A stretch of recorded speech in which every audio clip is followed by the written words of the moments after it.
Welcome to the Smackdown Penitentiary. Hello, ladies and gentlemen. Welcome to the Smackdown. It is Saturday afternoon, and we are ready to talk Smackdown because I'm alone today, but I'm not alone because I'm here with the executive consultant. Z the silent. He could not make it today, but we still holding it down here at the Smackdown Penitentiary. We figure out a way, even though it's the last minute. But that's all right because we're here to talk Smackdown, ladies and gentlemen. And Chris is still in the background. He's probably not even noticing that he's online, that we're online. But let's get it started. Now, what did everybody think about Crown Jewel? Crown Jewel was interesting, right? Because aside from them two new dynamite diamond rings, basically, I felt like it was quite interesting. Why do I say that? Because now I feel like the Saudis are trying to take over the big shows, or by making big shows themselves. King of the Ring is now part of the yearly thing, because if you win the King of the Ring or the Queen of the Ring, then you automatically go to SummerSlam, as you can see with Gunther and Nia Jax. So it's part of the yearly aesthetic now. It's not necessarily just something special. And now this whole thing with, basically they just took over Night of Champions and made it their own championship and their own ring. I'm not gonna lie, I think it was smart business. I think it's a great idea, but I feel like now they're trying to pretty much take over just a big chunk of what's going on as far as the yearly storyline. Right now, I'm curious to see what it's going to be like 2 and 3 years from now, if there's different champions that win those rings. And it's hard for me not to call it the Dynamite Diamond Ring, because I feel like that's really where they got that idea from. Now, aside from that, let's talk about the cinema that is going on within. But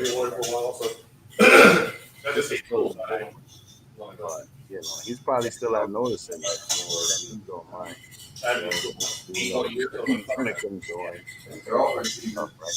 But anyway, it is interesting because right now we have a situation where Sami Zayn came in and jumped in, right? So now on Raw, they had a little tit for tat.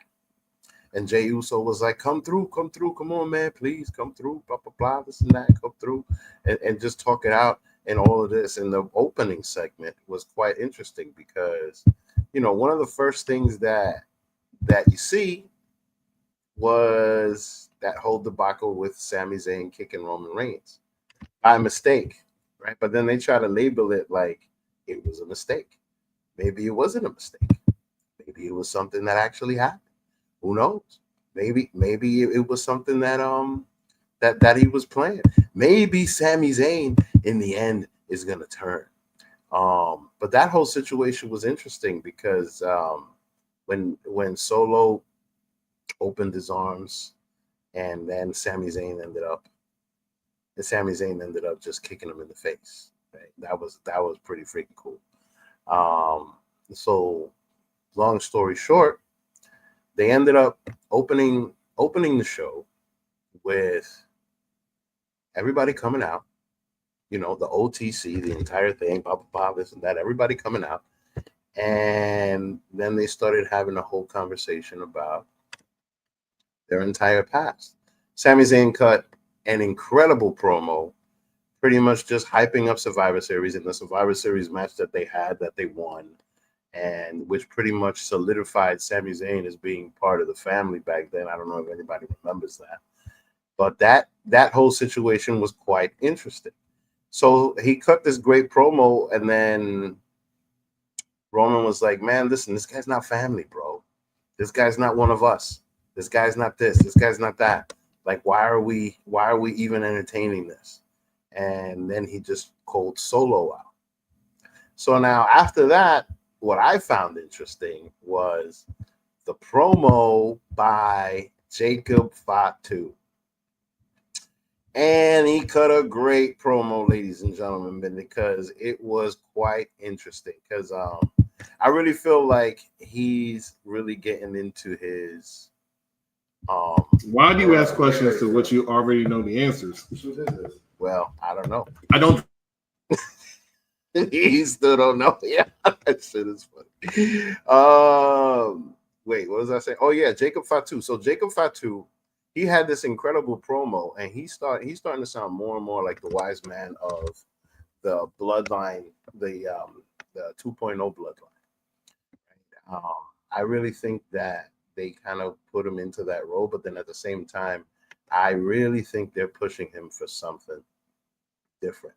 You know, everybody's talking about Jacob Fatu versus Roman, or Jacob Fatu versus Solo, or something like that. But just somewhere where they just push Jacob Fatu tremendously. So I'm here for it. I'm definitely here for it. And you know, who knows what will happen long term. You know what I mean? But I just found that whole part of it pretty interesting, because you know, he's definitely coming into his own. Now, aside from that, you know, with that whole thing, they pretty much just solidified the situation that was going to happen later when it comes to the bloodline meeting the other bloodline. So like, no, the bloodline coronation type thing, like, you know, like the tribal chief celebration. What's up, Jeff? How you doing? How you doing? Well, he's not here yet. He's somewhat here. He's somewhat here. He's paying attention. Chris, did you leave your car wherever it is? My car? No, it's outside. Paying attention. He's not even know that he's on the show, but I appreciate it, because half, you know, my other half, he couldn't come today, but that's all right, because we're making it happen. But yeah, you know, you're right, Jeff. Smackdown was really good. It was straight cinema, and I really appreciated it. You know, I got to be honest with you. I really appreciated this first segment.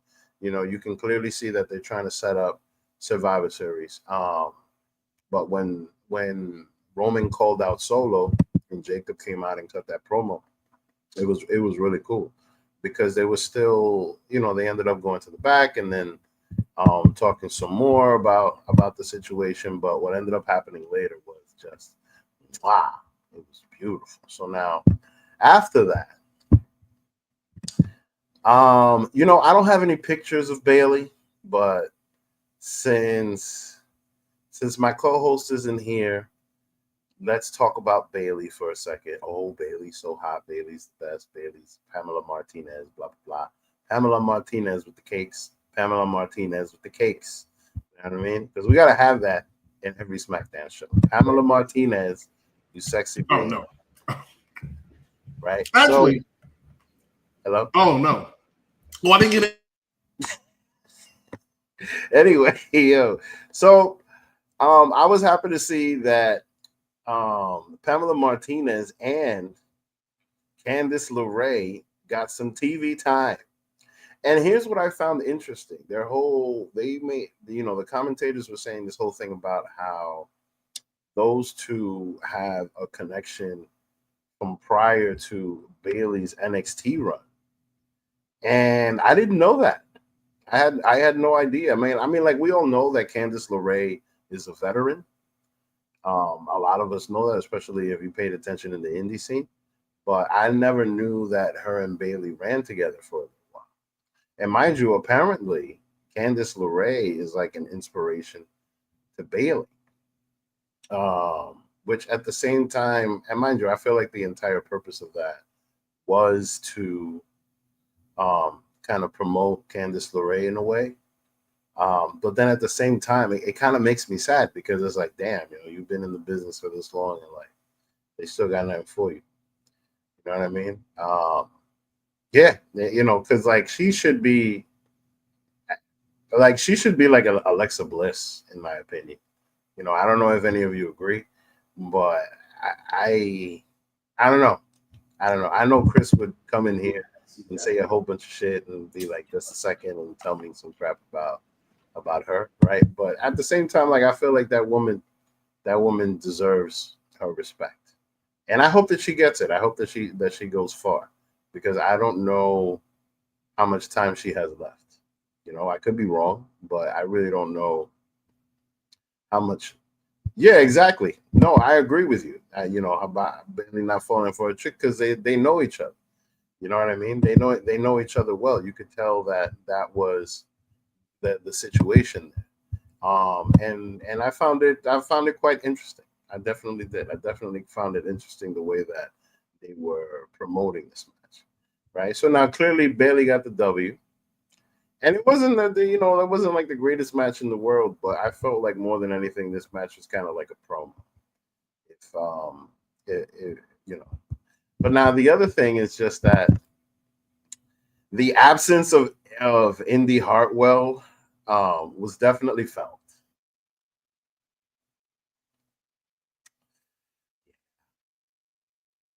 Indy. I already miss Indy. She did so much for the business. You know, she deserves her flowers. I think she posted on Twitter or something, like, you know, just something positive, like, you know, at least she got a chance to do it. I was really hoping to see more of her and Dexter Loomis, because that whole situation between those two was straight cinema when it was in NXT. So yeah, I was hoping for some type of continuation of that, you know. But hey, it is what it is. Oh, she did? I didn't even peep that. Candice did a tribute to. Oh, that's cool. That's cool. That's nice of her. I didn't peep that at all. I just noticed that she was there. You know what I mean? Straight up, like I didn't peep that. Oh, hey Shay, didn't even see. What's going on? But yeah. You know, that match was definitely interesting. It was just weird not to see Indy Hartwell out there. You know what I mean? So now the next match, right? Unless I'm missing something, was Pretty Deadly versus DIY. So I don't know about y'all, but I feel like they're trying to do the most to promote solidified tag teams, right? Like people that have been together for a long time. I had mentioned that when we were talking about the Motor City Machine Guns last week, and I'm here for it. You know, DIY, Pretty Deadly, the Street Profits, just the whole chase for the tag team championship. I think rolling slaves. Yes, go. So. Oh wait, hang on.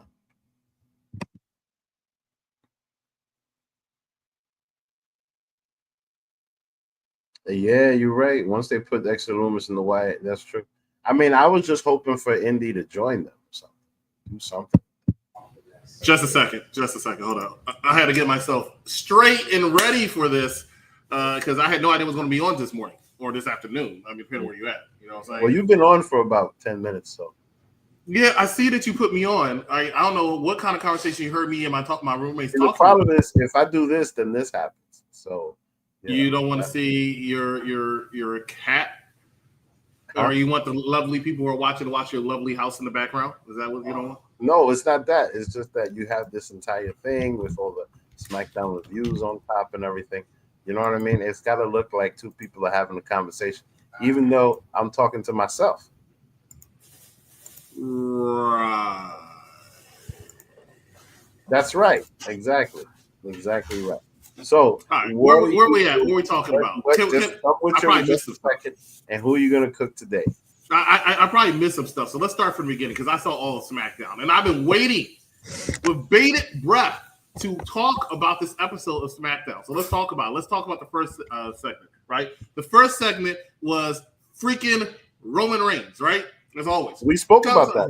Yeah, I know, but I didn't get to fry him, right? He comes out like the loser he is, right? All right. Well, we're up to You just correct me. You can stop me when I'm going too far, right? You can stop me when I'm going too far. He comes out like the loser he is, and he also comes out with Jimmy Uso, who's even bigger loser. They didn't even take the pin. Why is Jimmy Uso a bigger loser? Because he doesn't have an interest of his own. He comes out with somebody else's theme song with somebody else's name on the Titantron. So you get no respect, Jimmy Uso. Take off that shirt. You're not the one, right? Roman Reigns is not the one. He's burying his own bloodline because Jey Uso comes out, Sammy Uso comes out, and they're saying, hey, this is what we need to do. And he's like, no, big man on campus. I don't know if he's looking around. It's not 2022 anymore. He's not top dog. Top dog is Solo Sikoa. How do you know Solo Sikoa is top dog? I'm glad you asked that question, Vic. Let me tell you how Solo Sikoa is top dog. When they started the show, they only showed one person walking backstage, and that was Solo Sikoa. That was the only person, right? Him and the rest of the bloodline. I agree with you because I did hear you. The wise man of the bloodline now was definitely cut a great promo. He let Roman know, get in the back of the line. Why are we on the Raw review? I thought we were on SmackDown.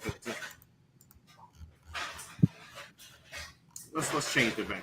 What you talking about? It says SmackDown on top. Yeah, but don't y'all do like bars or something? Like that works. Yeah, let's do that. So yeah, you have that, right? What was the next match? The next match was like Candice disrespected Jay. All Jay and Sammy wanted was an apology. Roman couldn't even do that. Couldn't apologize, you bitch. Couldn't apologize. Okay. They were showing Roman's ego. How Roman is egotistical and all of that. And he's dumb as fuck. Just a second. He's dumb as fuck. Why couldn't he just apologize and cross his fingers in the back of his back or something? Why couldn't he just do it? Yeah, well, dumb as fuck. That's what happens when you have Paul Heyman around. Now, they probably setting up to bring Paul Heyman back. You know what I mean? But Sammy does deserve an apology. Cap, why are we doing this? Let's not do this week, okay? Let's pretend that I'm going to talk, right? And I make sense, and you actually agree with me instead of trying to disagree with me because you love these indie darlings that are absolute trash, right? Sammy Uso is the reason why the Bloodline was so popular in 2022. He was the reason. Him alone. Now, that being said, next match we're going to talk about is what? Candice LeRae and Bayley. Yeah, and we gave Bayley her love because, you know, Bayley always needs her flowers. Yeah. I love Pamela Martinez when she's wrestling somebody entertaining. This match was boring as hell. I thought Candice LeRae would... Hold on. Rockstar, are you around? I have a pop quiz for you. Here's the question, right? What's more boring than Candice LeRae with Indy Hartwell? Paint dry. Paint dry is a good one. How about this? Check this out. How about Candice LeRae without Indy Hartwell? How about that one? You thought it was bad? You thought she was bad with Indy Hartwell? Without her, I was like, wow. Yeah, that's pretty bad. Hartwell, her flowers, please. And oh my gosh, she is terrible. She's god awful. God awful. No, just a second. Why was Candice LeRae look like she's about to cry when she's trying to do the wave thing, right? Like Indy Hartwell was out there. I saw you. I peeped you, right? You look like you're about to cry. I was about to cry for having you on my screen and I'm paying for YouTube TV, $90 a month. I was about to cry that you had to be a part of it. That's what I was going to cry for. Get the hell out of here. Ridiculous. Now you jumping on the Solo train, Steve? Come on. Solo's the tribal chief. Fine with that, man. Just a second. Does he not have the little follow? Huh? Did he not pin Roman Reigns? He's definitely after pinning Roman Reigns, he definitely looks more like Nino Brown. So you know he's got that whole thing now. So like, oh my gosh, did you see this comment from Candice? I mean from Shay.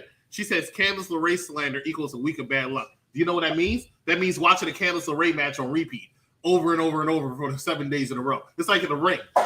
No, I'm not going to do that. All right, so the hex on you. You better recognize. The hex was the fact that Candice LeRae was in a match, right? No, hey, I don't know if you knew this, man. I don't know if you know this. You know, Candice won last night. That woman deserves TV time. No, sure. You know, Candice won last night, right? I thought she lost. No. If you look at WWE production, Candice LeRae defeated Bayley. Okay. All right. So now, Candice LeRae get enough TV time for a month. I'm going to be watching the same 3 matches over and over again. Let's talk. What's the next thing that happened? Go ahead. Let's talk about Pretty Deadly versus DIY. You mean pretty boring lately? Facts. Word up.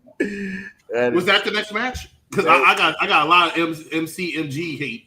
So was that the next match? Yeah. Okay. All right. Let me ask you a question.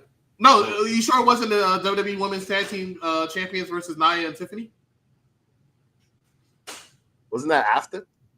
Okay, we'll have to talk about it in order. But if you watch that match between Bianca, Jade, Nia, and Tiffany, that match actually had the crowd on their feet, right? They were happy. They were chatting. They were loving themselves some EST.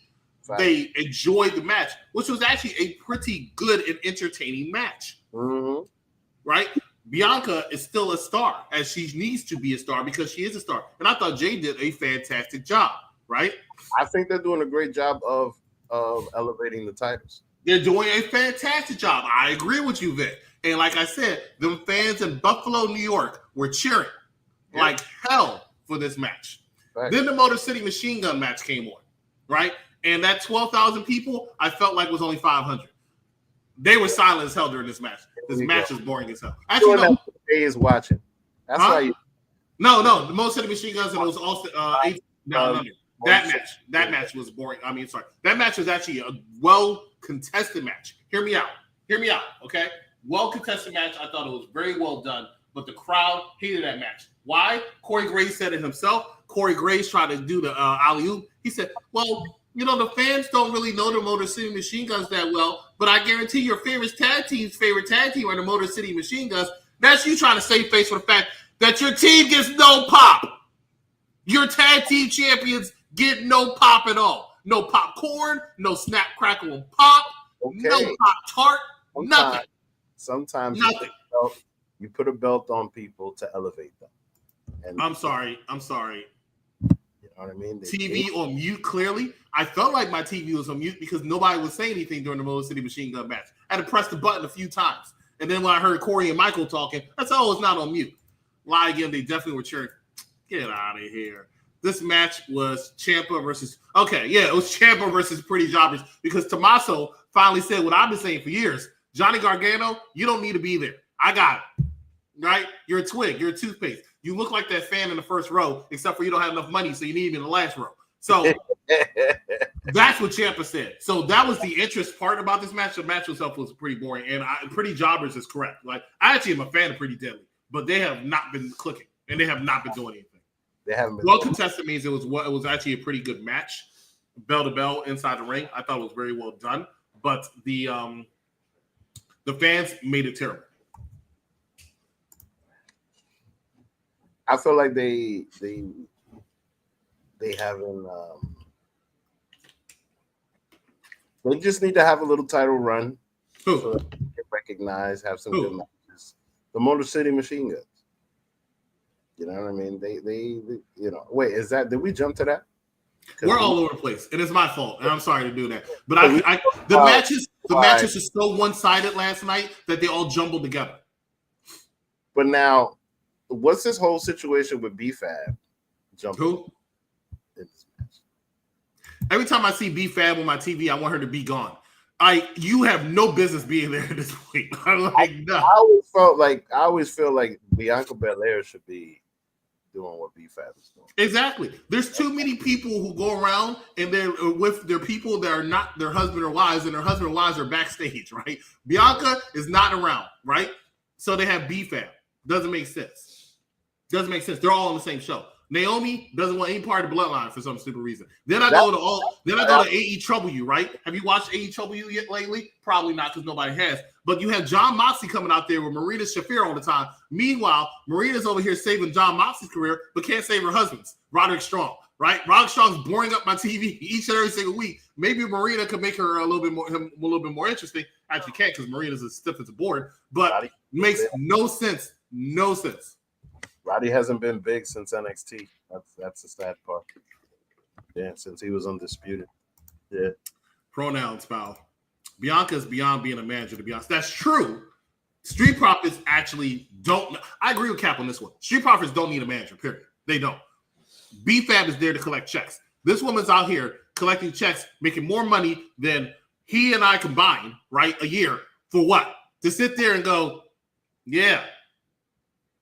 That's all she does. She doesn't do anything else. Right. Nothing else. If she was wrestling, like I mean, and maybe that's what this is. That whole You're slam. talking about when you say excellent manager for Dawkins. You talking about when they both end up working at Home Depot and she's the manager of the department? Like, what do you say? Wait, you talking to me? I'm answering this question. B-Fab will be an excellent manager for Dawkins. So I'm assuming Montez actually gets a single career. Dawkins gets his walking papers. He ends up working at Home Depot. B-Fab also gets a job, but she gets salary and is the department manager. And Dawkins is stocking shelves. I can see that. I can see that. That makes sense. That makes sense. B-Fab is wrestling a lot of events. Are these free? If they were to split up the street profits, then yeah, that would definitely make sense. Because I think Dawkins alone would definitely need a hype man. Okay. No, actually, you know what? I said it as a joke. On a serious tip, I actually think Angela Dawkins is pretty good. I think at this point, I don't want the Street Profits to break up. I feel like both of them will have a better singles career. One needs to go to Raw, one needs to go SmackDown and be an amicable split. And then Dawkins needs to reinvent himself. Montez can stay the same. Dawkins needs to reinvent himself. But he's actually pretty good in that ring. B-Fab, however, I've seen her matches. Go ahead. He is. He just got no mic skills. His mic skills aren't that bad. He's just good at you know what I mean? No, he can keep it short, but his mic skills aren't bad. But he needs to revamp. B-Fab is if she's going to be the manager, she needs to improve her mic skills. Her mic skills are, I won't say they're terrible because I don't believe she's terrible. I think her wrestling ability is terrible, but her mic skills are not. But they're not anything to go home with. They're not gonna help Angela Dawkins. She needs to improve on that. So maybe she needs to take some classes with Paul Heyman. I don't know, but that's where she's lacking right now. Facts. I mean, she's certainly not lacking in the looks department. Oh no, B-Fab is hot. I see her all the time. I've seen her at clubs, and we sat and chatted at wrestling events. I mean, there's nothing against B-Fab. I when I'm talking about it, I'm not talking about from a personal perspective. I actually met her plenty of times in person. I'm not gonna say I know her. She's a very lovely woman, physically and from our conversations also. But on TV, it's like if you take the segment from last night and you use Canva and you remove B-Fab from the thing, nothing changes. Facts. Name me Montez's top 3 promos, Steve. Don't do that. Stop. So let me ask you a question. We talked about the pretty jobbers. What do you think about Ciampa and Gargano possibly splitting? Do you think this is possible? Like, I will tell you some inside information. Ciampa and Gargano both signed new contracts earlier this year for 5 years. Ciampa, and you only hear this from unpopular review. This is me. I only know this, right? This is Ciampa's last run. He's going to retire after his 5 years is over, right? That makes sense. He's old. I can't say he's old. He's in his 36, 37.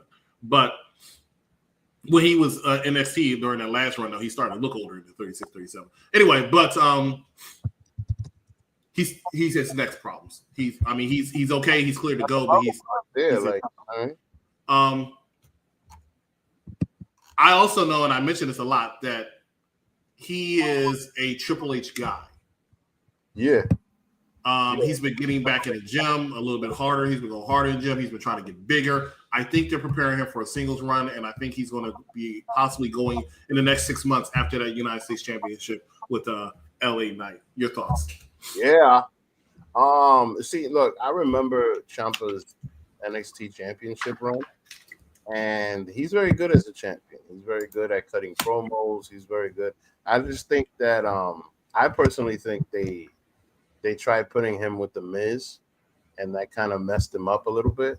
And that's not a problem with the Miz, really. It's just that I feel like they should have booked them a little better, because sometimes they try to pair people with the Miz because the Miz is kind of like a champion, where they'll use the Miz to try to elevate somebody, right? Like the most recent one, in my opinion, was Logan Paul.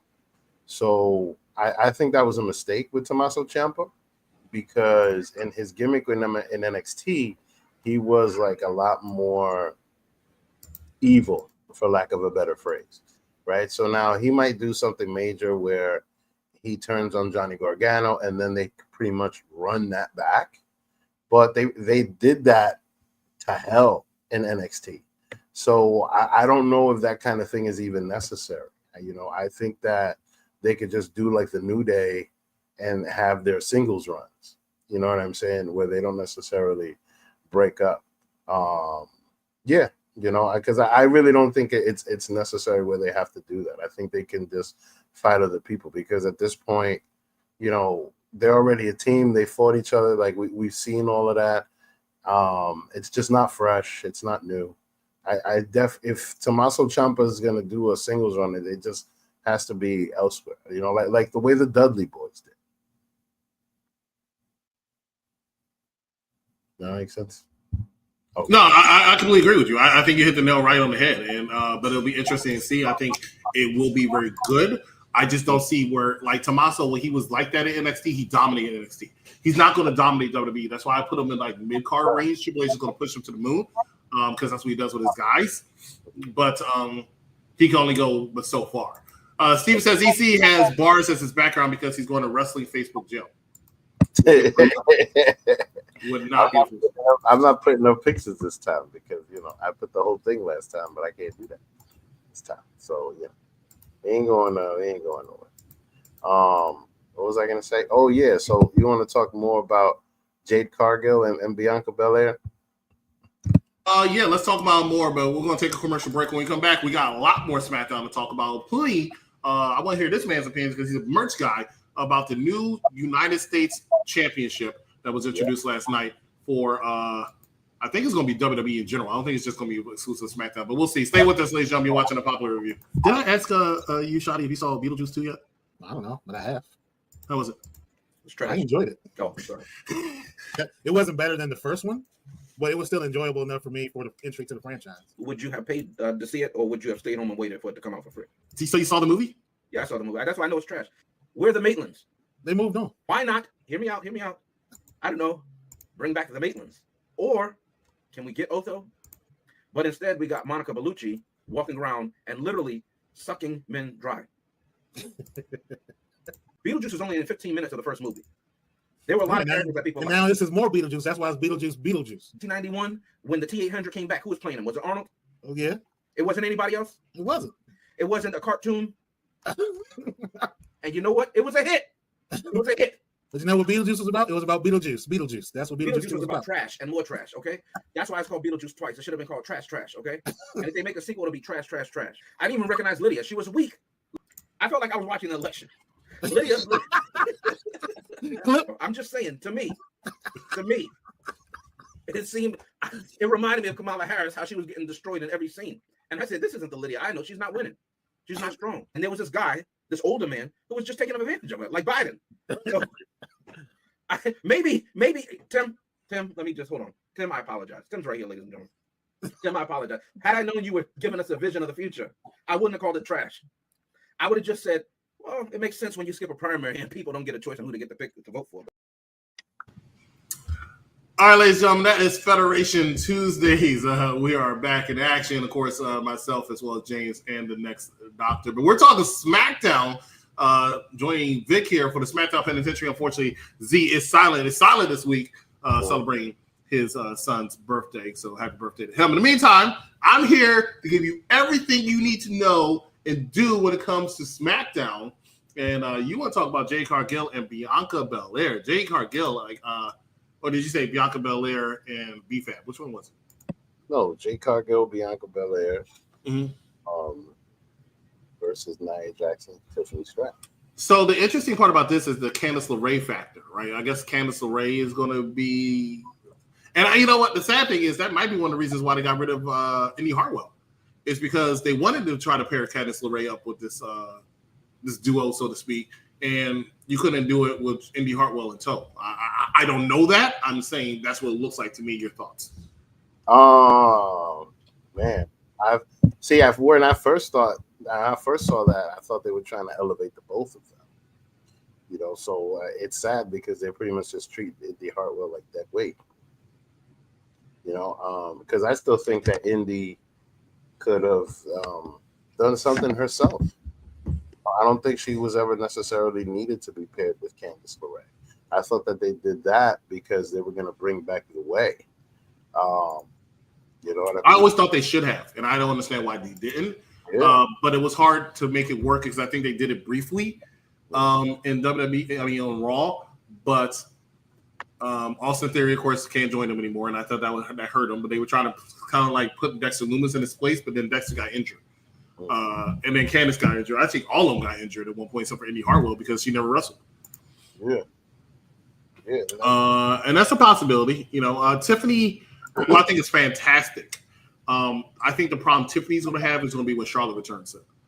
And that's what's going to be. But I still think that sooner or later Tiffany might end up on Raw, simply because her boyfriend's over there.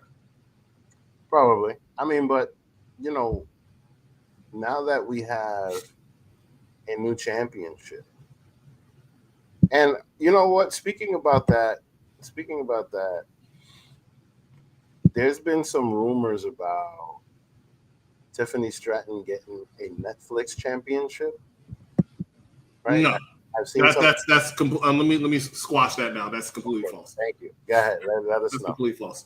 They're not going to do that because they already introduced your United States championship. Mm-hmm. And I believe the way it was described by Michael Cole and Corey Graves yesterday is that it's going to be like the women's tag team championship, which means that anybody on the Raw and SmackDown brand can compete for the United States championship. Understand going forward, I'm actually going to stop referring to as men's. I'm either going to call it men's and women's, or I'm going to just call it the title, which they tried to do briefly in NXT for a couple of years, and it felt a couple of years ago for like 2 weeks, and it felt weird, so they stopped. But as much as the women are being brought up more and more and more and more, they're blurring lines where it's not even really going to need to be called men and women's anymore. It's just United States Championship, but you'll know because you'll know who I'm talking about. In this case, I'm talking about United States Championship. It's for the women. It's to elevate a lot of mid-carders. I hope they don't do it where the first one to win it is a former world champion. I don't think it should be a former world champion. I think it should be somebody who's an up-and-comer. I think it'll be perfect, actually, for, even though she's not an up-and-comer, so this might sound like I'm double talking here. I think Candice LeRae will be my candidate for winning that championship. It should be a workhorse championship. Right. It's where I thought that Liv Morgan should have had a year and some change ago. Now she's doing a lot better. My problem with Liv Morgan, and I'm going off of tangents like Bad Guy Jax here, but my problem with Liv Morgan is the fact that I believe, as good as I think she is right now, I think her not having a solid feud with anybody but Rhea hurts her. So they try to put her with the tag team champions, Bianca and Jade. Which works. Like she's definitely trying to start shit with Bianca Belair. Bianca's all over the place. So the thing is just that, like, look, I'm not a fan of it, Jeffrey. If for some reason Bianca Belair becomes Bianca 2 belts, I wouldn't be mad at that. But it's not happening. No, I'm just saying. But I wouldn't necessarily be mad at that if they were just to put the belt on Bianca. Right, because Bianca's she's still somebody that is a big deal, even though she's elevating Jade Cargill and the tag team championships, right? You know what I mean? But I wouldn't be surprised if they put her in a filler match with Liv Morgan, because Liv Morgan doesn't necessarily have Liv Morgan doesn't necessarily have and like another opponent at this moment. Well, technically she does. If you watch Raw or watch the Rated R review with myself and Freckle Sensei each and every single Monday immediately after Monday Night Raw, with a new host coming up on Monday, it's now going to be myself, Freckle Sensei, and Venomous Smith is going to be the third host of Monday Night Raw going forward starting on Monday. But Io Sky is actually about to challenge one Liv Morgan. So it'll be interesting to see how this develops. Yeah, but that just seems like another filler match. It is a filler because they had to put it in there because Rhea got injured. Mm-hmm. Mm-hmm. So, I mean, I'm curious to see how much longer Liv Morgan holds on to this championship. Because like she said, the Liv Morgan Revenge Tour is over. Right? So, it's the Liv Morgan World Tour. Now it's the Liv Morgan World Tour, right? So, I don't know what's going on with that. You know what I mean? Because like she does, like you said, she doesn't necessarily have a major opponent, and her main thing was becoming a part of the Judgment Day and doing the stuff with the Judgment Day. But I'm curious to see how much longer the Judgment Day even lasts. It does look like I know there are rumors that Carlito was going to be released from the Judgment Day soon. I didn't necessarily believe that, but it does look like Dirty Dom is stepping away, and That's a little curious. That is I'm not sure. because Not sure what they're going to do with that. The Judgment Day is what made him the heel that he is. You know, I think. Let me tell you, I think Dirty Dom will be fine without the Judgment Day. I just don't see how you break when you're a heel group. Normally, if somebody breaks away from a heel group, they're going to be a babyface, right? Mm-hmm. I don't see Dirty Dom turning babyface anytime soon, nor should he turn babyface anytime soon because he's arguably your top 3 heel in the company. And you can make an argument he's number 1. So, you know, him being kicked out, and if Finn, I don't see Finn turning babyface for. I don't know. It's going to be very interesting to see. Go back to this WWE United States Championship for the women. There it is, right there. You went and got it. Nice. It is a nice belt. Like the compare. You saying that it's going to be like the tag team championships where they can put it all over. I think. And that's because they said Raw and SmackDown Superstars are going to compete for it. Now, that could be because they're going to be in a tournament. That could be because they're going to be a Battle Royal and then it stays exclusive SmackDown. I don't know. Because Nick Aldis was the one that introduced it. I'm surprised it wasn't Triple H because he likes to put his FaceTime on everything else, but he didn't do this one. But it might be SmackDown. It might be. I can see it being on definitive shows. No, but the thing is, like, because Nick Aldis introduced it, I just assumed that it would be like the North American Championship exclusive to that show. It might very well be. And then they'll just release a female. Yeah. It might very well be because they have a lot of women. Now here's the problem, and I got a lot of heat for this, and you know me, I could give 2 fucks. Rated R, bear. I'm not a fan. I'm not, and it's not because I don't think the women deserve it. I think the women 100% do deserve it. I think we're at a point right now where there are too many titles in that company, and because of that, there's not enough storylines and there's not enough television time for everything to go around. Now, I know Raw and SmackDown is supposed to go to 3 hours very soon, but until Raw and SmackDown go to 3 hours, or more importantly, your PLEs are not just 5 fucking matches, because I think it was only 7 matches for Crown Jewel because they were in Saudi Arabia. I think there's just not enough time for everybody to have. You're gonna have your PLEs going to have like 5 title matches and or 4 title matches and 1 regular match or something like. It's just not everything needs to be title. I wouldn't mind the women having their own show personally, but that's me. I agree. I think I always felt that they could just separate completely. Or at the very least, I think that they should bring back like Sunday Night Heat and Velocity or something like that. Because that's one of the things I liked about it. And granted, people didn't watch Sunday Night Heat and Velocity toward the end because they're like, oh, it's not Raw, it's not SmackDown. But it gave a lot of wrestlers who were not on Raw and SmackDown during that week a platform to showcase what they could do. Kind of like NXT Level Up, which I think is not on the air anymore, but they still tape it. So I see you. Well, I mean, like, I'm here for all of that stuff with the titles, with the women. I think that it's gonna work. And the one thing, like, ever since the new top titles for the women came out, you could see that they're just trying to equate everything as much as possible.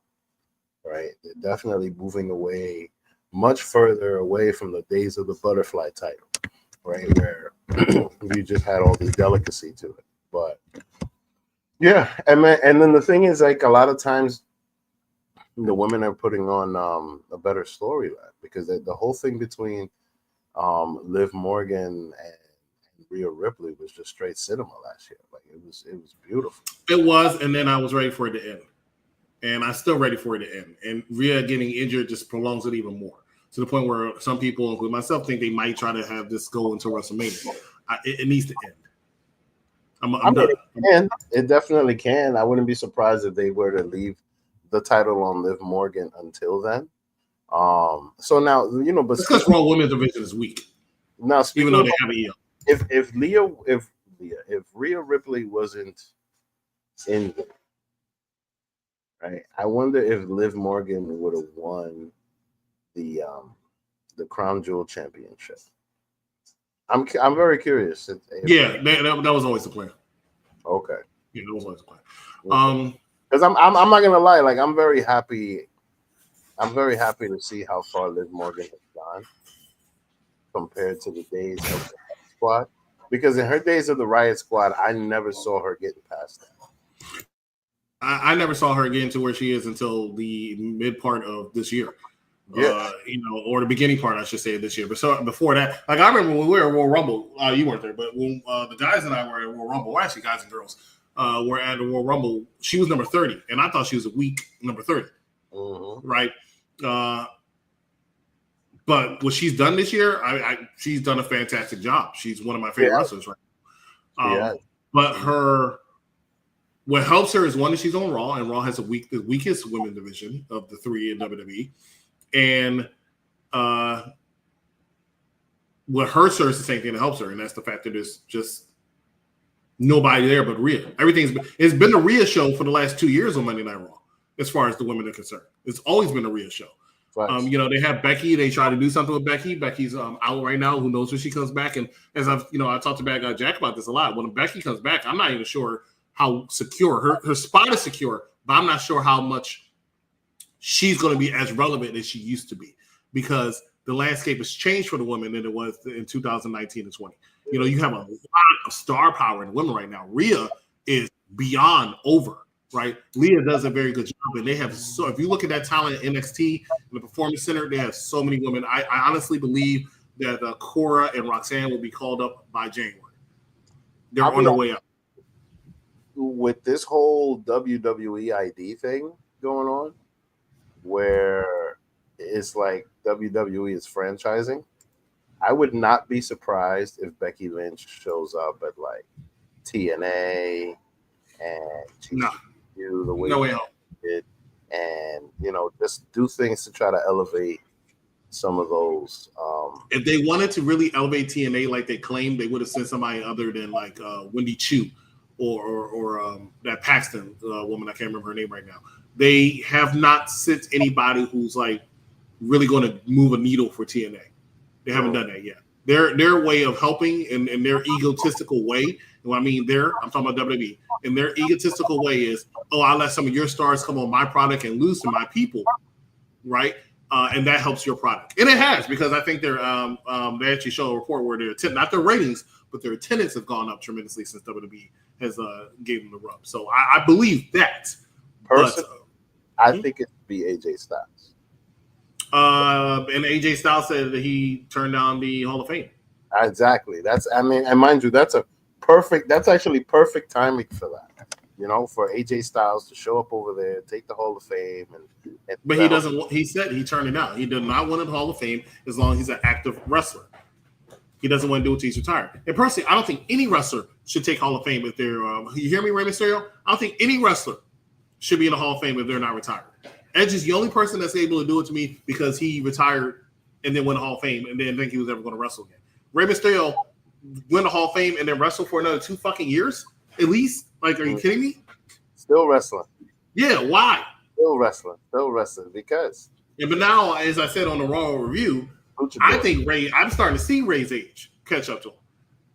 It's taken so long, but now I'm starting to finally see it. Yeah. So, yeah, I mean, but he might want to think about hanging him up. He's been in the game for quite a minute. You know what I mean? But you know what though? But there's a lot of people that feel the way that you do, because mind you, look, Randy Orton, he's in that spot too.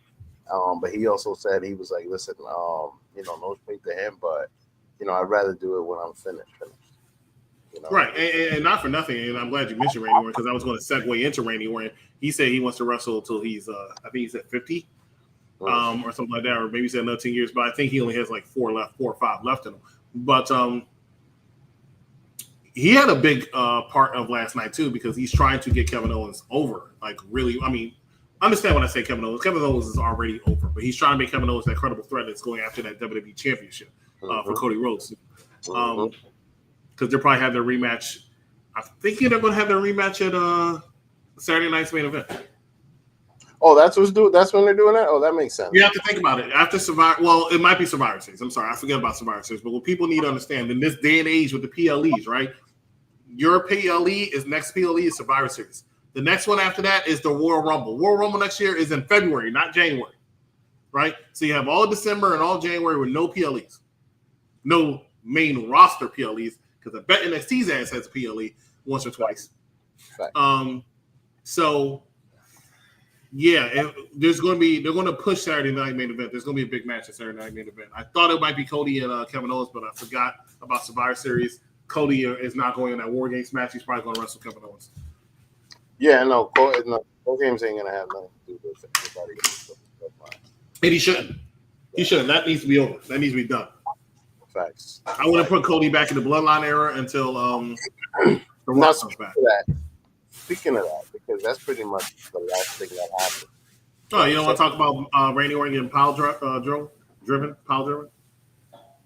I mean, I'm actually, because honestly, when at Crown Jewel, I felt like he had gotten hurt for real. The way that Kevin Owens came down on him, I felt like he hit his neck. No, he I was surprised. He sells very well. You know, if you don't believe me, watch the Elimination Chamber match from this year. Where I thought that was his last match, and then he actually sold. Randy Orton needs to be taken off TV for a while to sell the injury, and to give Kevin Owens and Cody Rhodes a clean slate as far as their feud without Randy Orton. Because right now, the story is Kevin Owens and Cody Rhodes, but because Randy Orton is circling around, because the end game is going to be Randy and Cody. But because Randy is circling around, he needed to be taken out, right? So this is how you take him out. But then when Randy comes back to seek revenge, he's actually going to get revenge on Cody. And that's how you start building up their feud. But I thought it was a nice way to take him out. It makes Kevin look strong. It made Randy look a little weak, but Randy's Randy. So he can look weak and come back. I think we mentioned this a few times. Bad Guy Jack and I talked about this the other day. There's certain wrestlers and where a loss does not hurt them at all, right? I mentioned Randy Orton has lost every PLE match he's been in this year. He's been 6 or 7 of them, right? Every single one. But next week, he could be number 1 contender for the world title, and nobody's going to bat an eye. Why? Because he's freaking Randy Orton. Facts. Okay. So I guess, yeah. If it's not, but Survivor Series kind of does make sense. He definitely was. He was groaning like he was getting hit. I heard that. I was like, what the fuck is going on here? I thought, was I watching Smackdown? Or that meme says, I don't think I was watching the right Smackdown. I wasn't sure. Randy was definitely groaning. Well, I think that match is probably better off in Survivor Series, seeing as how Survivor Series in Canada. And, Kevin always gets a big pop in Canada. So it'll be interesting where, you know what I mean? Where and that's what they're working on, to really make him he hated as a heel, because they don't want him to get a bigger pop than Cody Rhodes. And I think one of the last times when they were in a feud earlier this year, I guest starred on the show, and I talked with you, and I said this might be a big test for Cody Rhodes, because he might be in an area where a lot more people want to see Kevin Owens beat him than him beat Kevin Owens. Exactly. And going into Canada, unless they make Kevin Owens really, really heated, more people are going to want to see him win. And then apparently they're going to be in Canada a few times, because Canada just got freaking Elimination Chamber also. But then at the same time, there's been times where they've had the champion come in and get booed off the stage. And I don't know if this is just... Yeah, but they don't like doing that with Cody. Cena did it. Cena did it, but Cena's different. Cody's a little bit more egotistical than people think, because he wants to be... It's a lot of his passion is emotion. So when I say that, I'm not trying to be negative about it, but he is. Since he's been world champion, how many scenes does he have with LA Knight? Yeah. He was facing AJ Styles and staring down all these people, even the Roman thing, but he was not going anywhere near LA Knight, because LA Knight might get a bigger reaction to him sometimes. I've been in arenas where LA Knight got a huge reaction. Or SmackDown, he was here. LA Knight got a bigger reaction to Cody Rhodes. Cody Rhodes' song got a huge reaction. Cody Rhodes is still a popular person, but people are going stale with Cody Rhodes, which we all knew was going to happen sooner or later when he won the world title anyway. No, but that happens to every babyface. It does happen to everybody. But because Cody wants to be the number 1 guy as far as babyface, he wasn't dealing with it. Even with the Roman thing, Roman still has to be a tweener of some sort. Right? Yeah. And Cody still has to look like he's saving Roman. Even though, because once again, just like I mentioned Randy, Roman is Roman. So Roman can take that and be fine. Roman's doing that now with Jey Uso, because Jey Uso and Cody also don't interact like that in the public, because Jey Uso definitely will get a bigger reaction to Cody Rhodes. Jey Uso gets a bigger reaction than Roman does sometimes. So Always pay attention to that. Last night at the beginning of the show, Roman came out, got a huge reaction. Jay came out. They couldn't stop yeeting at all until Sammy Uso's music played. Right? That's what it was. That's what it is. They were cheering for Roman for everything he said. Then when they said apologize, and he didn't apologize, the fans actually did look annoyed and irritated. You can't apologize to this man? Yeet. Mind you, I think what messed up that thing, and this is just me taking the glasses off, was, I'm nitpicking. Shocker. As usual. He shouldn't be wearing a shirt that says OTC and then yeet right here if he's not really, you know what I'm saying? Like he should have. No, but they did the yeet. They did the yeet like a couple weeks ago. So what you mean? Right, but then after they had the yeet thing, then they decided to change the direction a little bit because they tweaked it. I can see they tweaked it, and they're now on the same page. He's wearing different colors. He doesn't want to tag Roman. You know what I'm saying? Roman is watching the entrance. He's looking disgusted by the entrance. He's bossing him around still. He said, that's your one pass. I thought that was very, very real, and I love that backstage segment. He said, that's your one pass, bro, to talk to me like that. And then Roman doubled down, and he talked to Jimmy Uso like that, which is why I hate the last segment so much, and I'll talk about that in a heartbeat. But it's going to be very, very interesting. SmackDown tells very good stories. Whether I see the change-up or not, they tell very good stories that intrigue you, that captivate you. They're doing a very good job. Do you hear me, Wackness? Do you hear me, AEW? They tell very good stories that captivate you and keep you on the edge of your seats from week to week. Not just have a random ass match that might be entertaining to people who like gymnastics, but no stories involved. There's people that like gymnastics. Just let them live. Like I don't understand. Every 4 years. Everything like they're not gonna go out of business. They're gonna keep. They're absolutely going out of business. They're not, man. They're absolutely going out of business. Hold up, just a second. Did you not see their pay-per-view on December 28th? Yeah. Company's End. It's over. Company's End. It's over. It's not Company's End, man. Stop it. It's done. Yo. You know why I posted it? I didn't post it because Jeffrey asked, right? I didn't post that. I posted it because that's what you're going to see at the end of Company's End. It's going to be him backstage at the press conference looking to figure out where his wrestlers are and his TV contracts because they're going to be gone. Done. Over. Man. Well, then MJF will come to WWE. And I guess he will. But according to Shay, he takes over everything. Cody ain't having him take over everything. But that's the situation you're in. But I'm really enthralled by it. But you wanted to talk about this. We talked about the Motor City Machine Guns. We talked about pretty jobbers. We talked about Bianca and Jade, Tiffany and Nia. I mean, the SmackDown episode actually was pretty well packed. We talked about the Women's Championship. Let's go ahead and talk about them on the final part of this episode where Solo and the Bloodline come out. Thanks. And pretty much do the same thing all the Bloodline tribal chiefs do every week and say, acknowledge me. That's what it's about, right? No one ever wants to be acknowledged more than the Bloodline. Roman comes out with his little attitude and says the same shit he always says. I'm not going to acknowledge you, but I want a one-on-one match. And then Solo, which is hilarious to me, does his mocking thing, which he does to everybody now. He said, get your 4. When he said 4, I started getting confused. Like, Solo, did you mess up? Right? Roman thankfully called him on it and said, hey, this is the deal. Like, you only have 4 people. Who's your 5th? Uh-huh. Sami Zayn comes out here, and I hate to give Steve any credit, and hopefully he's not watching anymore. He did look homeless. He did look like a bum, but he came out there, and then they proceeded to jump Roman Reigns again. Shocker. This is how SmackDown's going to end. But that's Sami Zayn's stick. He always had, Yeah, but he looked worse this time. Not to mention the fact, I talked before when he used to wear the camel hat and dancing around and all of that. He looked really bad this time. Nah. He looked like I know you don't drive in New York, but he looked like one of those people on the side of the street that holds up the sign. Was a war vet, but now is homeless. Yeah. Yeah. But ironically has a dog next to him, so the dog got to suffer too. But anyway, my problem with this segment, right?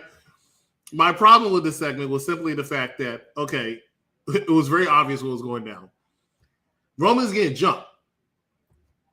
Why in the world are the Usos coming to save him? 100% going out of business.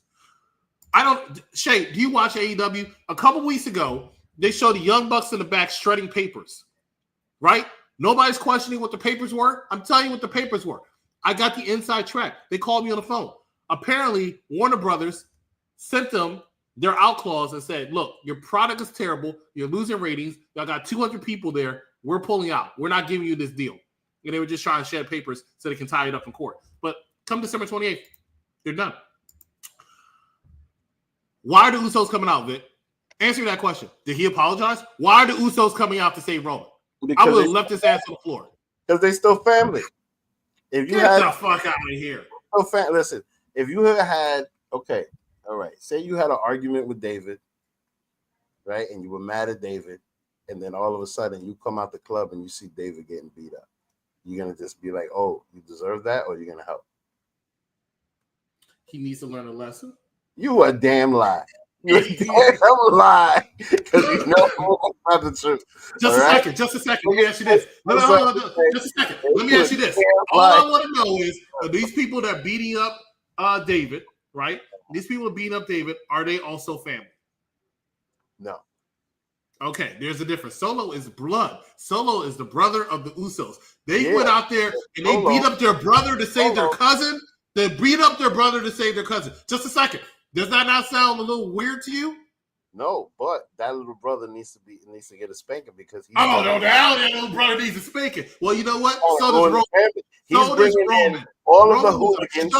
He's bringing in all of the hooligans and breaking up the family. Just like Jey Uso said, there was a reason we didn't want him to come here. You know what I mean? But he's not trying to listen. He's the littlest one. He's the baby of the family, and he don't want to listen to nobody. The baby of the family is Roman Reigns. Roman couldn't even apologize. He couldn't put it together. First of all, you know what Roman's so annoying? Just a second. You know what Roman's so annoying? Roman has allergy problems, right? As a person who has allergy, I understand. Sometimes when you have an allergic reaction, you should be on TV. This man is always moving his nose and his chin. Every single time he's looking at somebody, it annoys me. But anyway, look. Roman could not even apologize to Jey Uso, and then he gets froggy with Jey Uso, he gets froggy with Jimmy Uso, he gets froggy with Sami Zayn, and they still save him, right? Y'all don't see a little funny to you? He needed a lesson learned. He needed his ass whooped. Some people in life need their ass whooped in order for them to understand. Roman's not going to understand unless he gets his ass whooped. That's what Solo's trying to do. He's trying to beat him in his head because he's the true tribal chief. First of all, how many times in the beginning of this story? I can tell Cap's behind. But go ahead. Roman beat up the Usos and got them to fall in line and all of that, right? That's what they're not supposed to be doing anymore. That's what Jay said. We're all supposed to be equals, right? Yeah, he still has Jimmy Uso tying down the line like he needs to be on a leash. But then look, just because Roman lost the title, all of a sudden Solo wants to break up the family, go get the unsavory people in the outskirts of the family, and then just try to start this whole new thing. Just a second. Where do you see him trying to break up the family?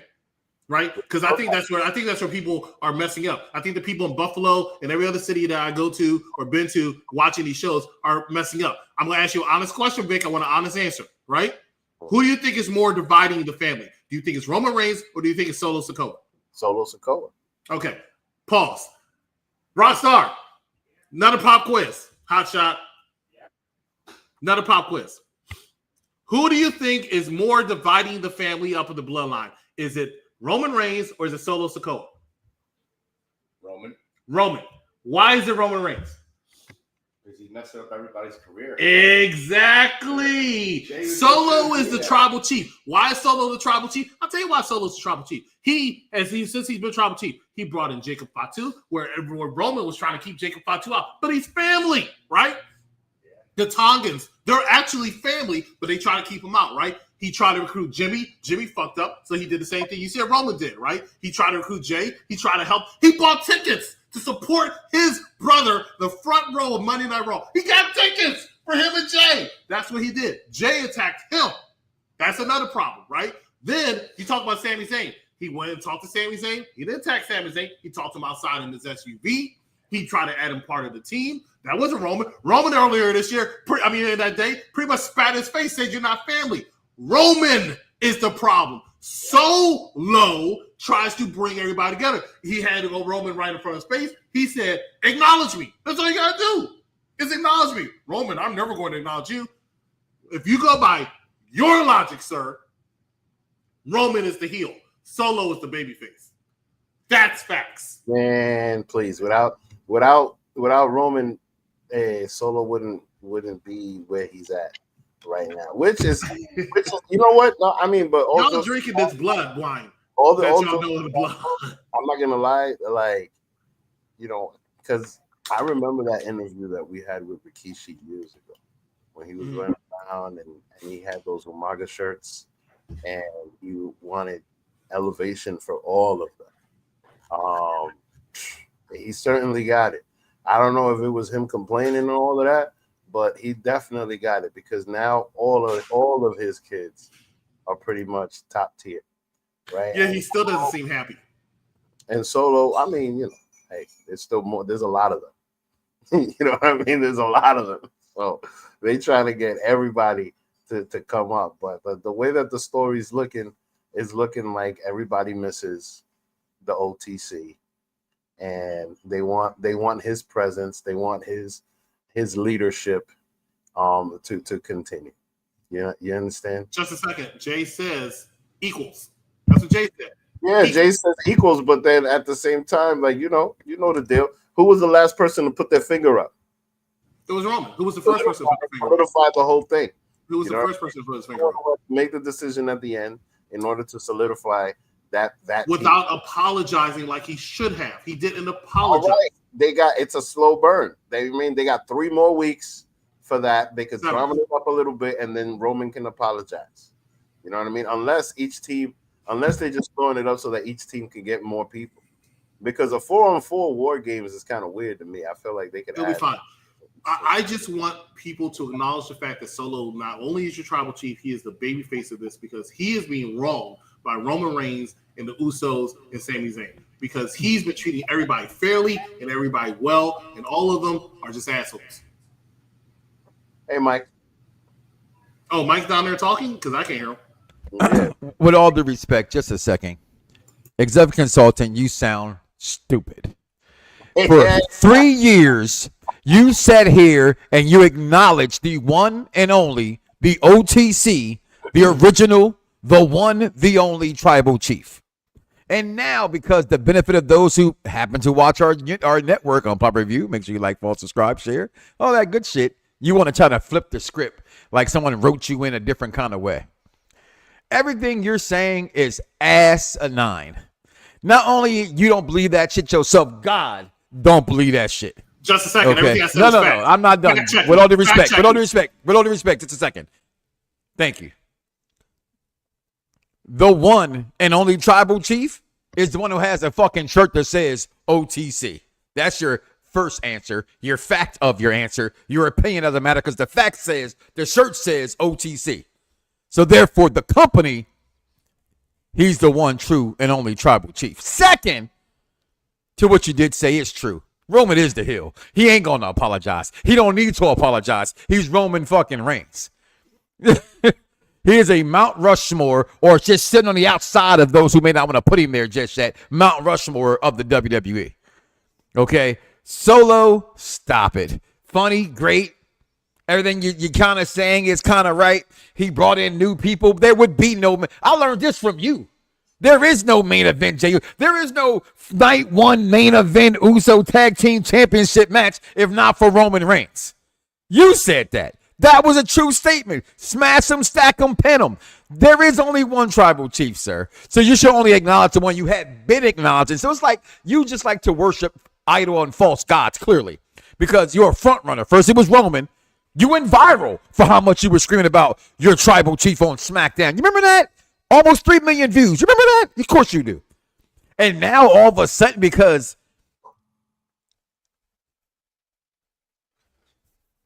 the dirt and the weather change, you want to change sides? Come on, brother. I'm out here. Vic, what a great show. You holding it down without your other host here. I just saw this utterly rhetoric bullshit that was being spoken. I had to come in here and say something. With all due respect, Vic, I apologize. Just a second, Chris. You might not have the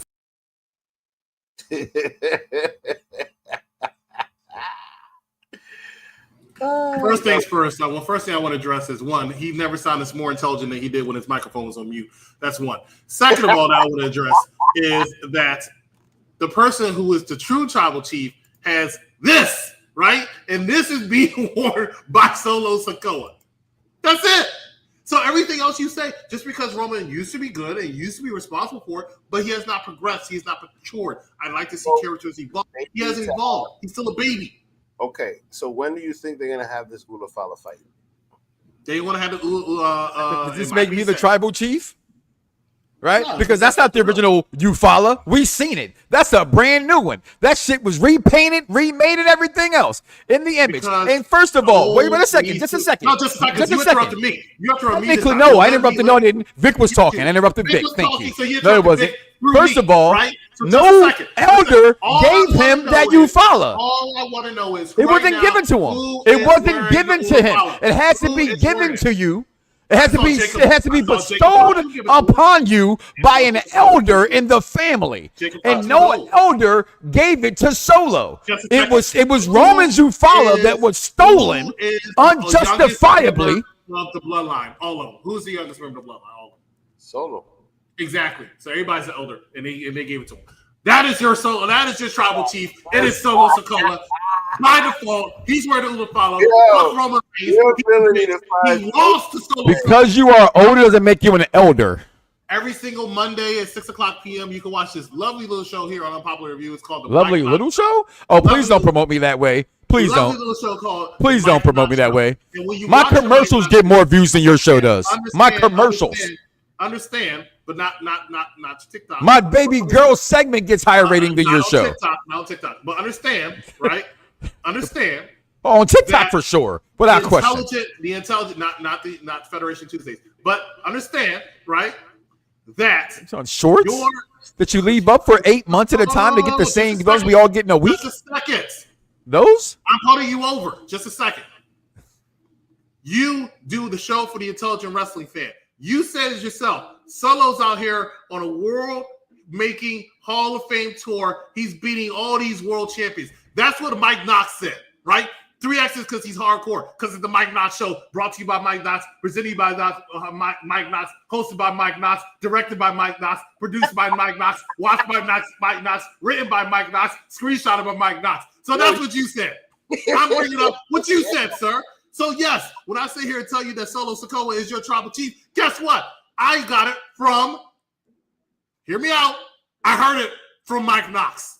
That's what it is. That's what it is. Great. Glad we're on the same page right now because you're not talking and I'm speaking. I've never said that. That is a lie. That is a false lie. Like your false shades. That's not true. So he's beating so many people who are former world champions, including your John, Mark, Tom Brady, Horatio. First of all, get it right. Jonathan Horatio Rodriguez, Tom Brady, Cena. I don't know what his name is because I came to see him. The bottom line is Solo Sikoa. Neither could his prom date. Is tribal chief for a reason. And no, he goes out there. You sound absolutely stupid. Because actually, we shouldn't be arguing about Ulafala, and I agree with you. That does sound stupid because I'm arguing about it over the fact that Roman Reigns doesn't have it. He wants it. He's not getting it. Solo Sikoa has it because he's your tribal chief.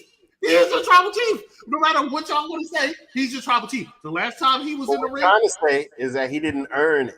He did earn it. And it wasn't bestowed upon him. Did he not beat Roman Reigns? Just a second. Not for the Eufaula. Not for the Eufaula. No. You can't say just a second just to be wrong. Just a second. You asked a question, and your answer to your question was no. He did not beat Roman for the Eufaula. To answer the question, no, he did not. He did not. He stole the Eufaula immediately following WrestleMania. All I want to know is, did Roman Reigns lose to Solo Sikoa? That's all I want to know. I didn't say anything about no necklace. Not for the Eufaula, no. You can say that. I did not answer the question. Did he beat? No, you changed your question. You changed your question. Listen, I got new glasses. I can see for once. Okay. For once. Give him about 2 weeks. All I want to know is, did Solo Sikoa beat I won't be wearing them. I know you're not. You don't like wearing them. Did Roman Dude, they make me. I gotta look down to read, and I look back up. I'm dizzy. You get dizzy. Yeah, I believe that. I don't even wear glasses. I believe that. Did Roman Reigns lose to Solo Sikoa? No, I'm not going to answer your. You know why? your- Because you don't want to admit that he is your tribal chief. He is your tribal chief. And as far as somebody giving him that Ulufala, He ain't nobody's. Vic said at the beginning of the Who's show. buying- Vic who's said at the buying beginning of a the Solo show. Sikoa Jacob shirt? Fatu Where's was the given that Solo Sikoa fire promo because he's Paul. Nobody, And baby. he put that Ulufala on Solo Sikoa because that's his tribal chief. And I love you, Solo. Whatever, because the real tribal chief is The Rock, and you know it. I love you, Solo. Who's buying Solo? Buy a shirt then. Buy a shirt. You love Solo so much. I'm not buying nobody's shirt. Buy a shirt. Reviews. And speaking of which, you can buy all of our shirts as we got more merch coming out. Next year it's going to go crazy. Nobody's buying that. Watch Monday at 6:00 p.m. the Mike Knott Show where he can talk about that. In the meantime, let's finish and wrap up this SmackDown Penitentiary. What the hell is this? Go ahead and buy it. Look, see, It's on sale. That's how cheap it is. It's $20. They don't even make shirts for $20 no more. Because they're flying like hotcakes. No, they're not. That's why They're the price flying is so like low. hotcakes. That's They're why the flying price like is so low for so low because no one's buying Solo's merchandise. exactly. Everybody's That's why- buying Solo's that's merch. why- No one's buying Solo's merchandise. That's why he's not your tribal chief. Now hear me out. But hear me out though. You might got 6 shirts in your closet. That's a right fire ass shirt though. I can't lie. I would rock that shirt. The one problem. That is a fire ass shirt though. I would rock that. And that nobody wants. You know what I mean? Like that's Mike got 6 shirts in his closet of Solo Sikoa. You got 2. I mean, I don't know why y'all faking. Y'all know y'all love him. nah. Nobody does. Nobody wants Solo. You know what I mean? That's the thing. Nobody. Solo is nobody's tribal chief. He's not. He is our tribal chief, and y'all just need to accept that. No, he's not. He's our tribal chief. He stole the Ulufala. Brought He up didn't steal the Ulufala. He Yes, earned the Ulufala. He didn't earn You the know what? Ulufala. You know what? Let me ask you a question. Can you, since you want to post shit, can you post a video where Reigns says that he's about to be he's the next in line for the tribal chief? I remember. Yeah, that was a year and a half, 2 years ago. Okay. Things change. Roman left. Right? Things change. He was next in line. I went to White Castles this morning. They're a lot more expensive now than they used to be. Shit changed. I don't know Today's why prices ain't yesterday's prices. I don't know why White Castle will be doing that because White Castle's food sucks. You're crazy. Only somebody from not New York or Chicago would say something so stupid. He's a Pittsburgh Steelers fan, Vic. It's okay. He's a Pittsburgh Steelers fan. It's okay. Chicago. I don't know that life about bullets, and I definitely don't Whoa, whoa! First of all, you're from like DC. You're like the AIDS capital of the country. What are you talking about?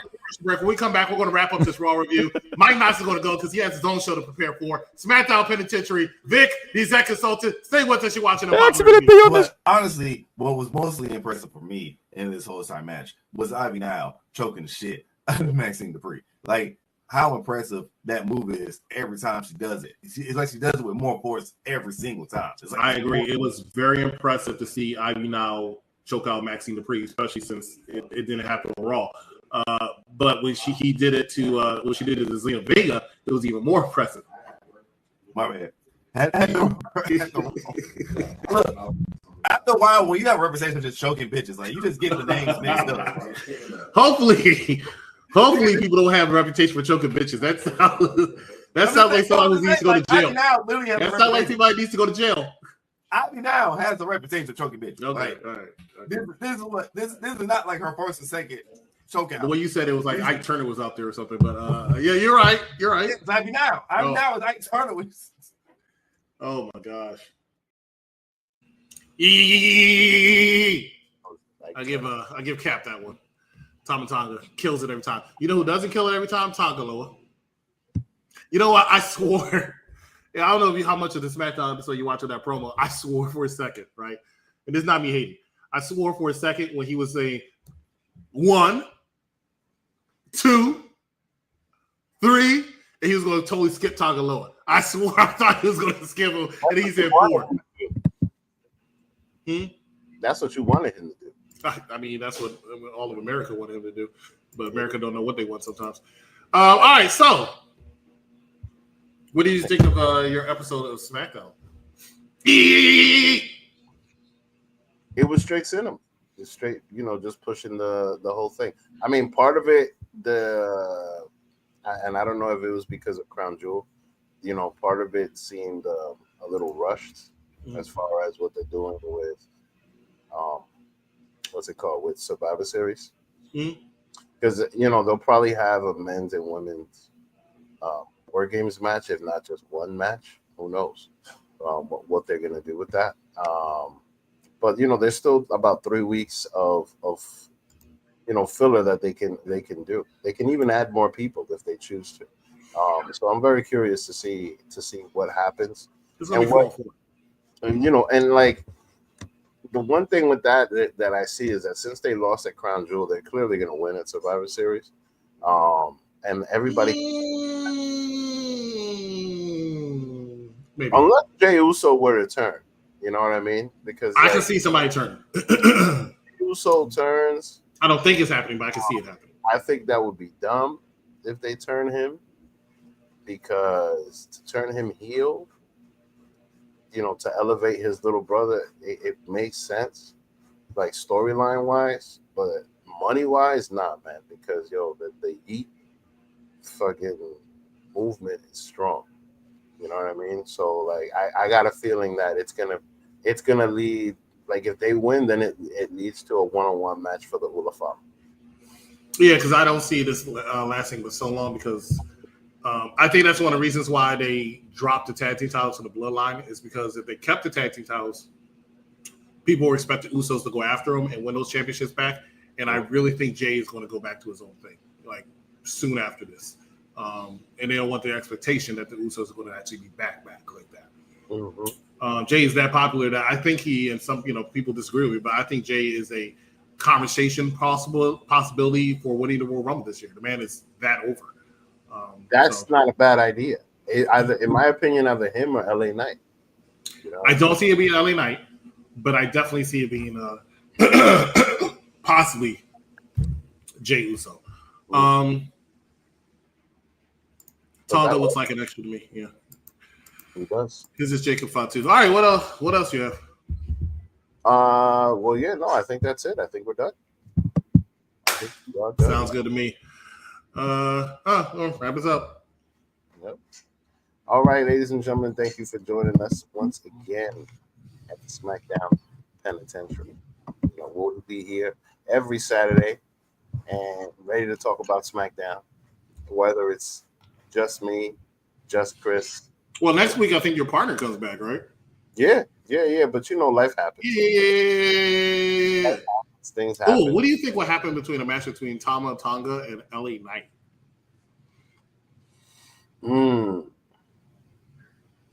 I think LA Knight will beat him because LA Knight,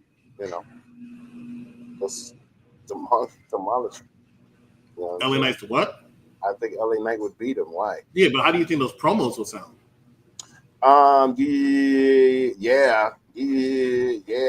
Like they can make a video package of that. They really could. They definitely could. What? Oh, next week, we're gonna talk about the WWE Women's Championship is on the line next week. Naomi and Nia Jax. What do you think? Again, okay. All right. Well, I guess Naomi's taking a squash. You don't think she's gonna come out victor? Why would she? I will say I'm a little puzzled of how it is on SmackDown. I thought they were going to do this at the next PLE. But I also interested, real quick, and then we get out of here. The PLE caliber for that championship anymore. What do you think is going to be the women's war game match? I'm very curious about that because I don't know. I don't see anything there. That's why I was asking if that's even going to happen. You know what I mean? I see a Nia, Tiffany, and Candice, and they could use one or two other people. Depending on when the EO thing is going to happen, maybe even Liv and Raquel.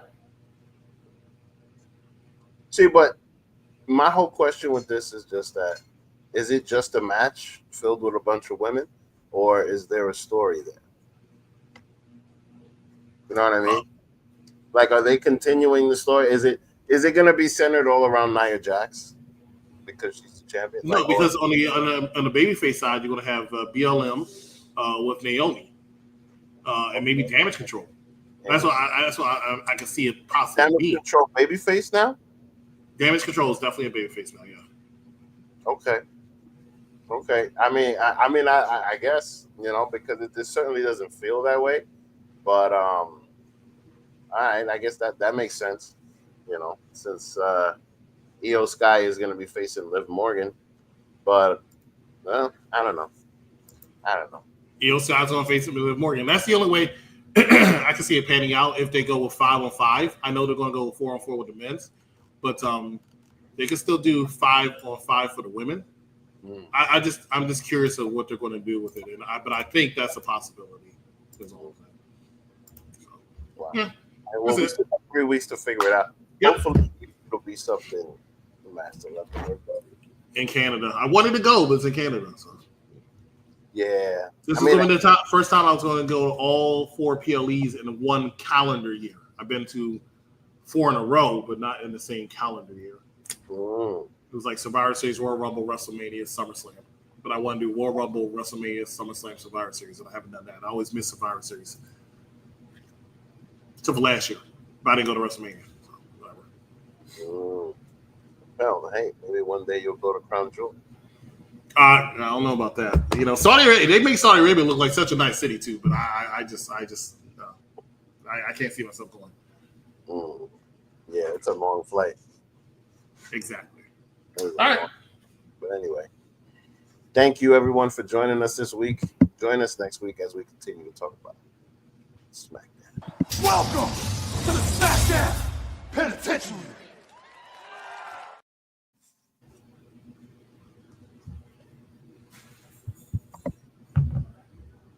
Oh yeah.